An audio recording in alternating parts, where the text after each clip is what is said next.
with Paige talking about signing with AEW and more. This is Wrestling Hub. My name is John. You're watching the Wrestling Report for June 12th. Before we get into the rest of the video, make sure you subscribe to Wrestling Hub and turn on all notifications to stay up to date with everything in the world of pro wrestling. Also, don't forget to follow us on Instagram at Wrestling Hub Official and follow us on Twitter at Wrestling_Hub.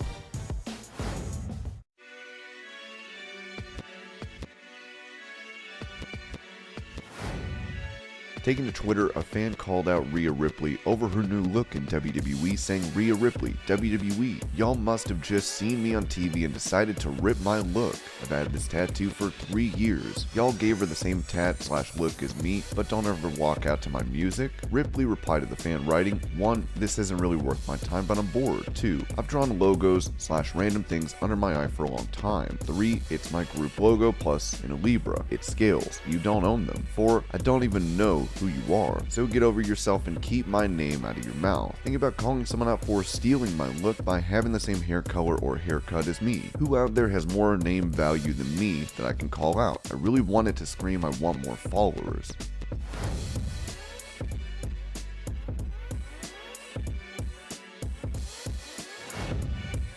During the press conference following New Japan's Dominion event, Zack Sabre Jr. issued a challenge to an AEW star at the upcoming Forbidden Door pay-per-view on the 26th, saying, "No more time for subtlety. American Dragon, Old Dragon Baller, can you take some time out of your golfing schedule with the Blackpool Country Club to find out who the best technical wrestler in the world is? Well, I'll tell you now, darling, it's me."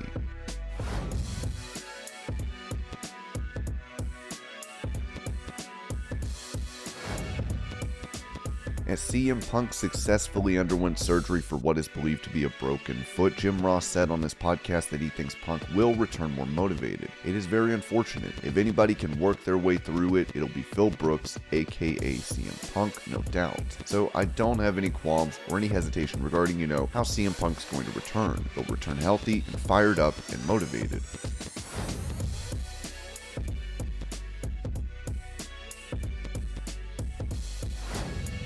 Speaking on After the Bell regarding the backstage atmosphere at WWE, Sami Zayn revealed that he does get frustrated with the company's management. "There are times when I'm frustrated with it, when things are going awry, and I'm frustrated, and I'm about to go out and I go, this just shouldn't happen. This should be the week where it all explodes so that this never happens again, but it never happens. We always pull it off. It's a testament to how talented everybody is. It's crazy. This shouldn't work, but it does."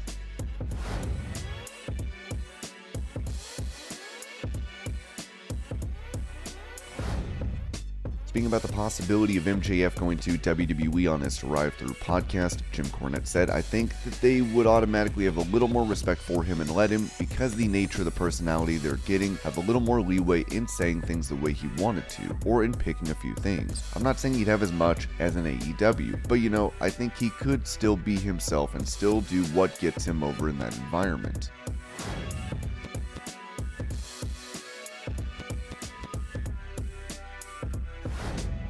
Recalling her time in WWE on Talk Is Jericho, Toni Storm mentioned nearly being involved in a love triangle story on SmackDown. "They put me in a debut match. That seemed to go well. It seemed like something was going to happen and nothing really did. There was bits and pieces here and there like, oh, you're in love with Rick Boogs and the love triangle with Dolph Ziggler. And that never really went anywhere. Just bits and pieces here and there. And then I was working with Charlotte and stuff seemed to be picking up from there. But then, with a lot of contributing factors, kind of just led to me saying, you know what, I can't do this anymore and I need to change my life because, to be honest, I'm so depressed here."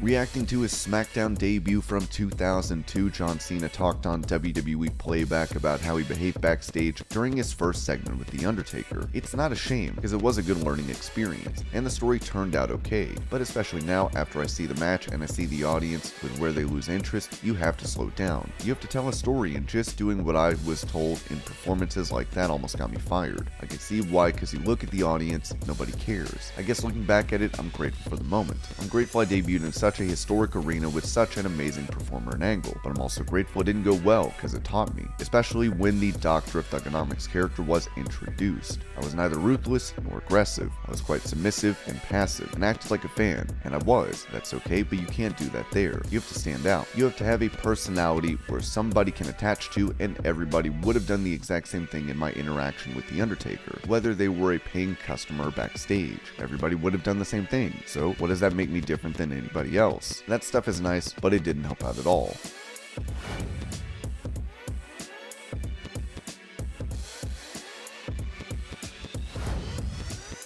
In an unfortunate update, it seems an NXT star was recently injured at a live event, as Dave Meltzer noted on Wrestling Observer Radio. Real quick, so did we talk about D'Angelo? What happened to Tony D'Angelo? I was so busy watching all these shows, but I know Tony D'Angelo got hurt tonight in Largo. I don't know how serious yet, but I'll try to find out in the morning.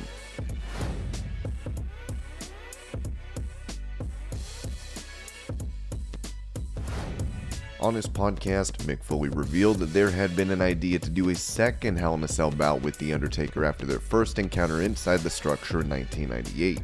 I have a bump in mind if there was ever a Cell 2 with me and Undertaker. Yeah, I did. Okay, so keep the gimmick Cell in mind. This was around 2009, 2010. I was thinking, man, if I'd come back to WWE at 250 and hadn't had the head injuries, maybe I would have pushed for that. You know, when I came back I was heavy and it just wasn't in the cards. Same bump I took with Big Show at Mania 99, same bump I took with Leon White, but we did on the wooden ramp, which should have been the last one of my career. I was trying to cash in on my Lloyd's of London policy. I couldn't believe that I wasn't injured, and I was definitely hurting, but not as injured as I thought it would be. But essentially when people see that bump, you know, the one I did with the Big Show, because Big Show's 400 pounds, and I'm on his back, and there's no magic there. If there's a secret to it, it's you just gotta keep your bodies tight. Because if he hits and there's a 3-inch gap, then I could break every rib in my body, and there's no telling what damage could be done. And I thought if Undertaker and I went up there and then, this is the most, this is an iconic scene. Undertaker and Foley back up,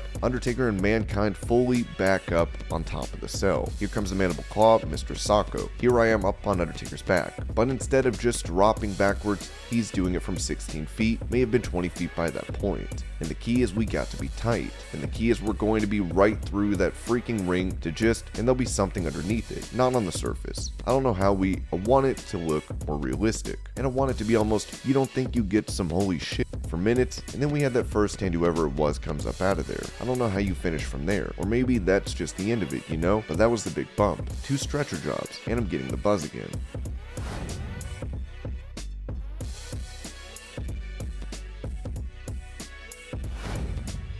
With Tammy Sitch, known to WWE fans as Sunny, in jail over her recent DUI manslaughter charge, her Twitter account came alive last night, which led to suspicions from fans. Her account posted this writing: "Visit this OnlyFans link to view all my classic hot content and tons of never before seen new content at my new home on OnlyFans. This is my new page for all adult content. Totally legit while the last phases of my new website are being completed. Thanks for the support." The new account has only one post and shows a man with the description reading, "Welcome to the new page. Don't let the profile pics fool you. Let me begin by saying yes. Yes, you will see who you want to see. Yes, you will get pics. Yes, you will be able to get all exclusive content. Yes, you can even ask questions. Once more members join, I will begin posting pics and updates shortly from the one and only. All new members, please feel free to message for any further requests, videos, or info." A fan would write, "Not to pass judgment, but everywhere I look, Miss Sitch is still incarcerated, so I'm afraid her site is being managed by someone else." Sunny's Twitter would write back, "Sounds like a speculator instead of a true fan. Anyone who signs up will be getting a personal message. Some might want to think about something else to second guess. LOL. Or if you somehow are not ready for adult content, they're also smoking hot t-shirts available as well."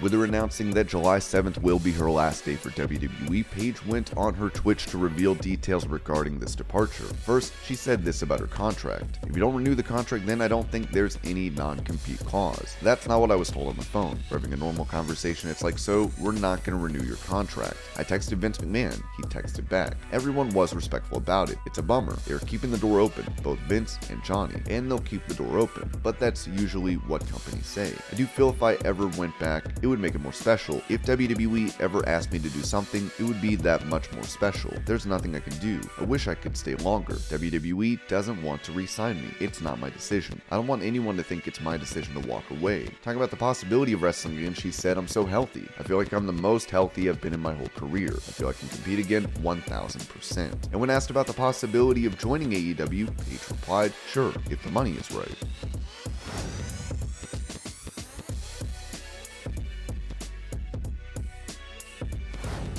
Talking on Kurt Angle's podcast about his time in WWE, Miro recalled his promo segment with The Rock, saying, "I loved that. It was such a great moment. First, we were in Brooklyn, sold out 20,000 people, whatever it is. We're doing our regular spiel, and all of a sudden, with that music, Hitman, that crowd popped like this. It's electricity literally in the air. It was great. Just being there with the guy that I've been watching all my life perform, and not just in the ring, but in Hollywood. And now I get to do my thing with him. It was just surreal. Like, we were in the middle of the ring and doing the stare off. The Rock goes, wait, not now, not now. He's teaching you right there. And you can't even tell, man, because he's so damn good. And The Rock knows these people in the back of his hand, and he knows how to control them. Yes, teach me, Rock. I want to be like you." And this was your Pro Wrestling News Update. I hope you're all having a great day. Thank you so much for watching, and I'll see you later.